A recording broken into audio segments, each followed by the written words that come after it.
If you can find it in you to survive, if you are worthy, then I will make you into something more than them. Something eternal. When she was 13 years old, Moira fell ill. Her fever was high, unnaturally so, and the doctor's prognosis was not hopeful. The next day, almost miraculously, she was fine. Better than ever, right as rain. Years later, she would marry, become a school teacher, and have 3 children. 2 boys, Callum and Dean, and 1 girl, Abigail. They would in turn have 8 children of their own, and to add to Moira's great joy, once every year the extended family would return home.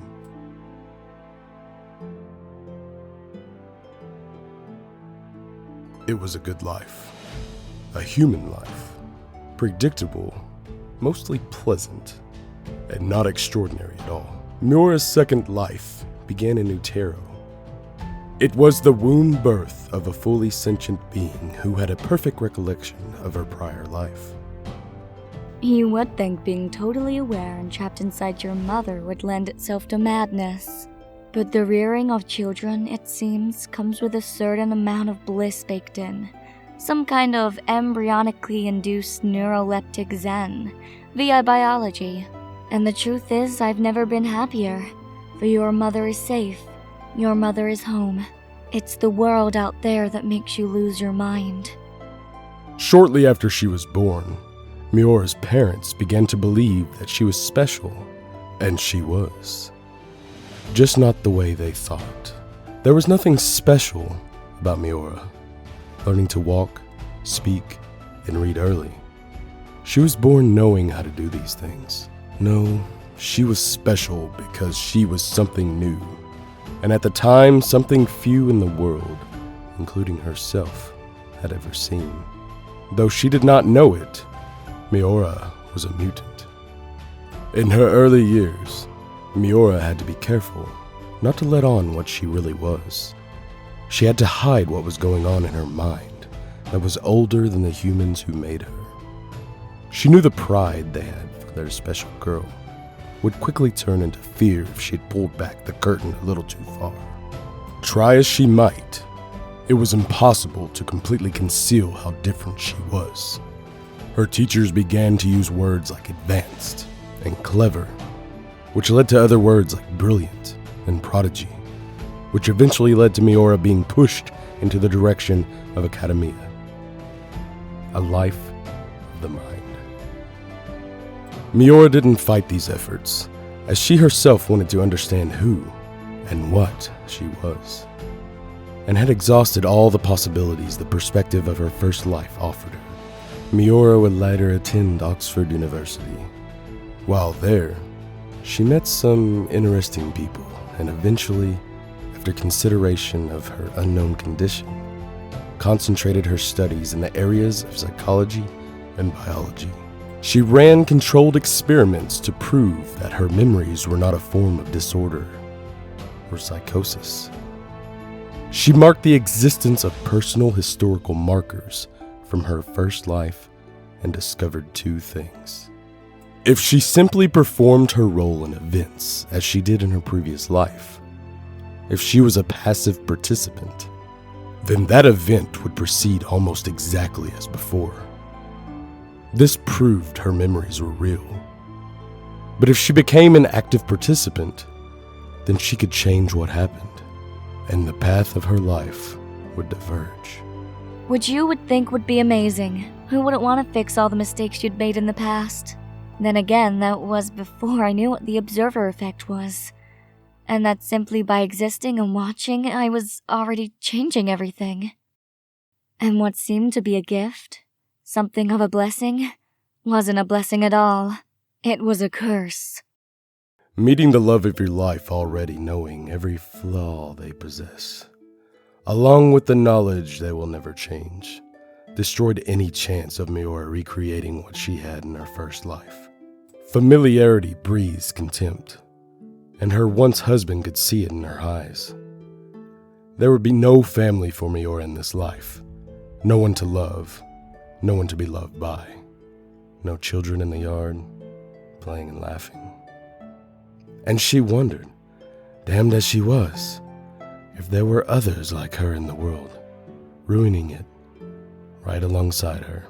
Then she saw a man on television, someone she had a faint memory of, someone she met in school. I believe the shadows are no place for angels to hide. So with that in mind, I feel it's finally time to put an end to masks, an end to hiding our gifts behind secret identities and ill-fitting clothes.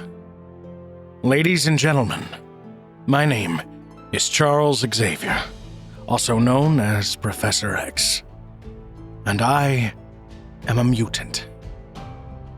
His words echoed in her ears and took root in her heart. Moira knew then she might be a mutant too, or that she had to talk with this man and find out for sure.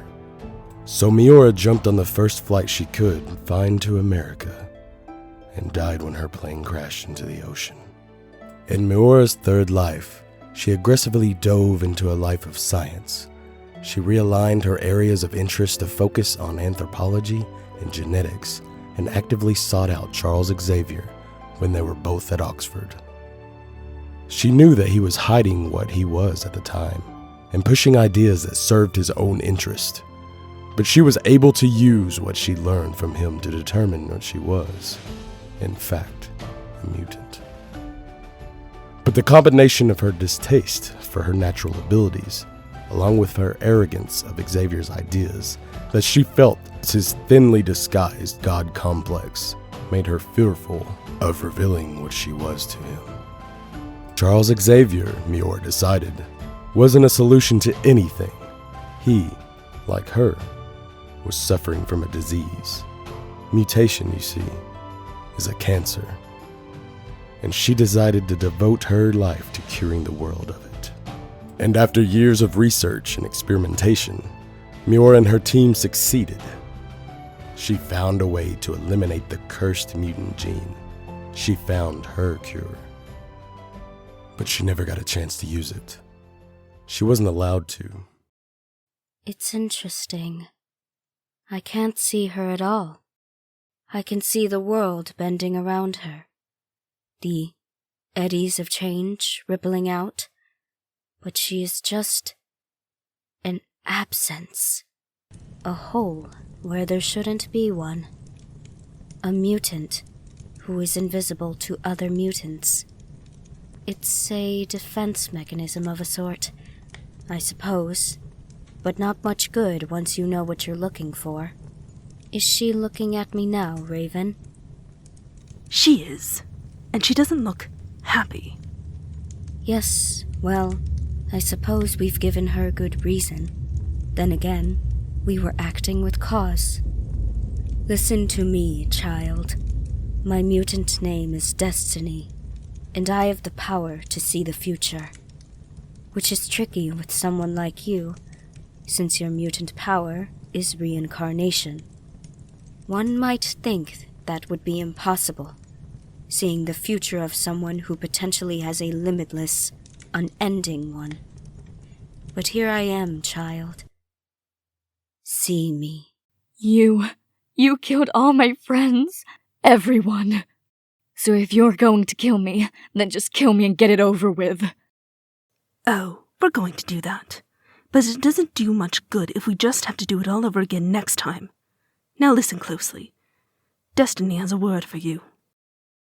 Such a gift, knowledge. And yet here you are, using it to betray your own kind. It's a disease what we are, but I'm not trying to force it on anyone. I'm only trying to cure people who want it. You think this stops at want? You think they'll let you keep this thing you've made? Do you have any idea how much they hate us? The humans will come for you. They'll break you, chain you, and make you their own. Then mankind will use what you've done here to eliminate our entire race. I've seen the potential of your good works, and I do not care for them. How exactly is it that you think you can stop me? I am much older than you are.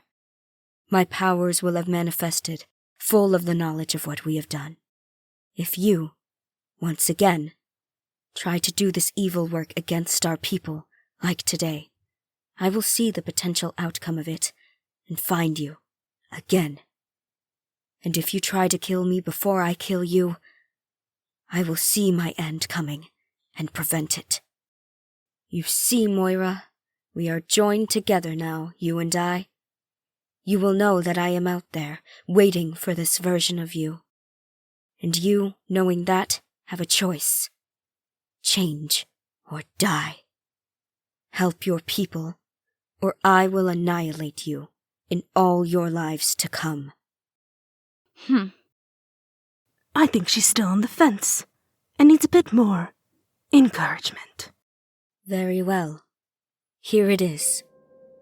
You're a smart woman who is beginning to understand the potential of your power. You're starting to believe that you are in an eternal loop of some kind, that your powers give you a version of immortality. I want you to know they do not.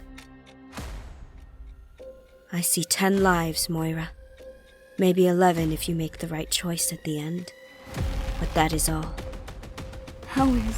How is that possible? You are born each time with the knowledge of your previous lives. But if you die as a child, before your mutant powers manifest, then you will not reincarnate. You simply end, like everyone else. And what if I don't believe you? Or that what you've said is true? Or that what you want is right? My dear, you're a scientist. You tell me how one would go about proving something like that. I test it, experience it for myself, in my next life. The question is, will you? Will you embrace what you are and help your people instead of hurt them? I don't know. Let's find out. I don't want to die like this. Dying like this is what a life poorly lived gets you. Pyro, Yes, Mother. burn her, and slowly, so she doesn't forget how dying like this feels.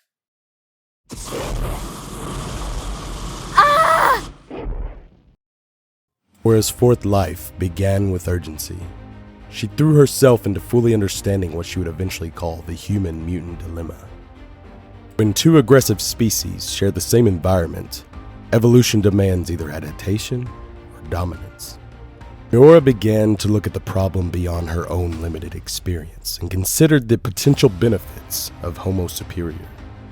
After all, evolution is what gave the world mankind. Perhaps in the coming days, the world would need something more. And in this new light, Moira also gave Charles Xavier a second look. She saw beyond the confidence, beyond the arrogance, to what was hidden underneath. A mutant who was determined to make sure his people had a place in the world.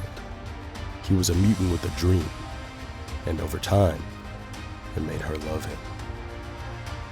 So much so, she stood by his side for the rest of their days, through the gifted years, through the time of hate and fear, through the lost decade, until the very end, when, as destiny had promised, the humans and their extinction machines came for them and all the children.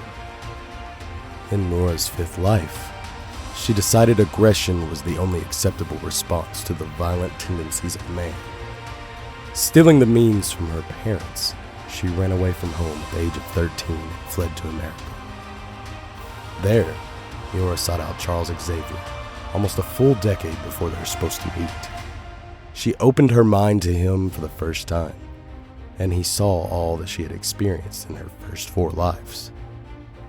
He saw how his dream had failed, and the experience radicalized him. Instead of a school of mutants, he gathered a legion. He built a city full of man's evolutionary betters.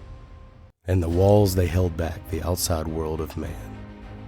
Until the machines, Bolivar Trask's adaptive, learning machines, came for the mutants again. Moira spent the entirety of her 7th life eradicating the Trask bloodline. Bolivar, Donald, Gwyneth, Simon. Without mercy, without pity, she came for all their children. Then, with blood on her hands and blood in her mouth, Moira learned the darkest truth of all her many lives regarding man's nightmare machines. Artificial intelligence is like fire. It's a discovery, not an invention. All she succeeded in doing was stopping a Trask from being the first human to burn their hand. Like mutants, the machines simply emerge at a certain point during the societal and environmental evolution. And with that, any hope Moira had of her being able to stop them died. And the experience radicalized her.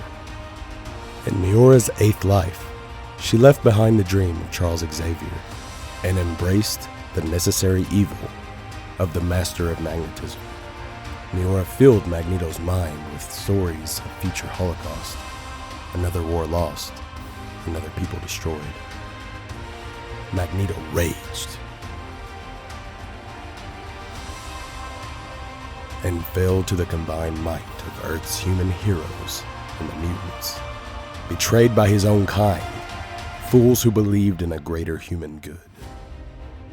And with what she feared was little time left, little lives left, Moira embraced the idea of evolutionary dominance, survival of the fittest. Some thought him a monster, some called him evil. To Moira, apocalypse was simply the only solution she had not tried.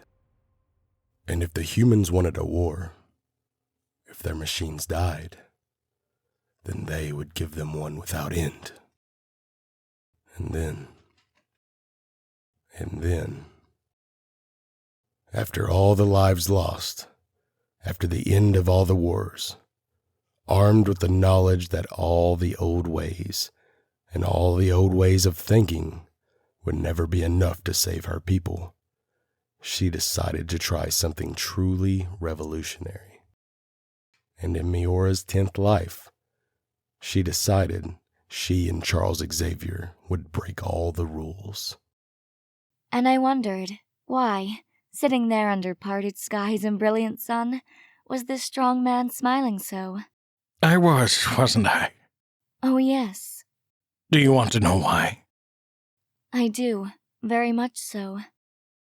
I was smiling because I have recently had the most wonderful dream of a better world and my place in it.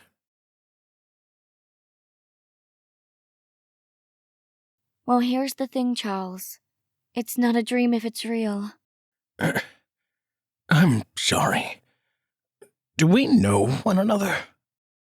Oh, yes. We go back quite a ways. Who are you? Why don't you read my mind, Charles? Read my mind and see. I am here. I've always been here.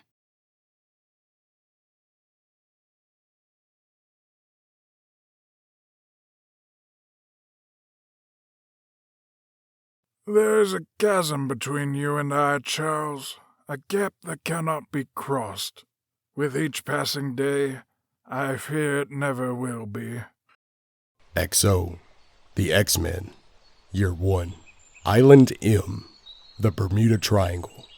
They say it is easy to become lost in this part of the world, that those who set sail on these waters are often never heard from again. But you are beyond the superstitions of man, and though lost, I know you have never lost your way. So what are you doing here, Charles? I'm here for you, old friend. I cannot tell you how much it would please me to know that you and I stand side by side in the coming days. But I have learned hard lessons, and no longer believe that there is a place in this world for both your dreams and mine, old friend. And what if I told you we were both wrong? That both our dreams are fleeting, and too small for the coming days. I would find that hard to believe. You losing your faith? Tell me, Dr. Mactaggert, you're a specialist specializing in the behavior of mutants. Do you have any keen insight into what ails the good professor this day? Well, I may be the only person on this planet who truly understands what ails you both. But I have to warn you, my truth is profound and life-changing. It's primal, and I wonder if you are capable of bearing the weight of it. It really all comes down to one thing, Magneto. In this world, who determines what is truly good and what is truly evil? I decide. Then open your mind to me. Open it to us. And together, we will figure out what to do about tomorrow. And how do I know this isn't a game? Some ploy to defeat me? How do I know you're not going to tamper with my mind? Please, just once. Trust me.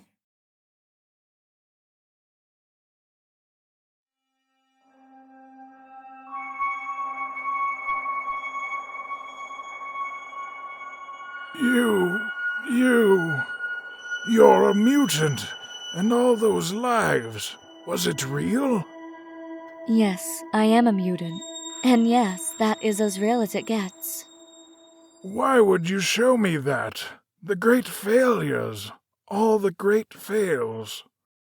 Because her truth is profound and life-changing. And apart, we always lose. We believe it's only together that you and I, that all our people, can survive. Charles, you know better than this. I'm not interested in survival. Good, because I'm not either. I believe that the one thing I haven't tried yet, all of mutantdom as one, is the thing that means more than just surviving, but thriving and assuming our rightful place on this earth.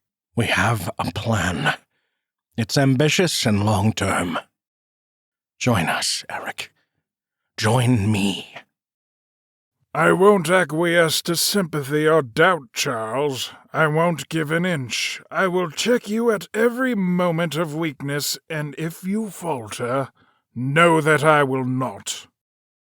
I would expect nothing less.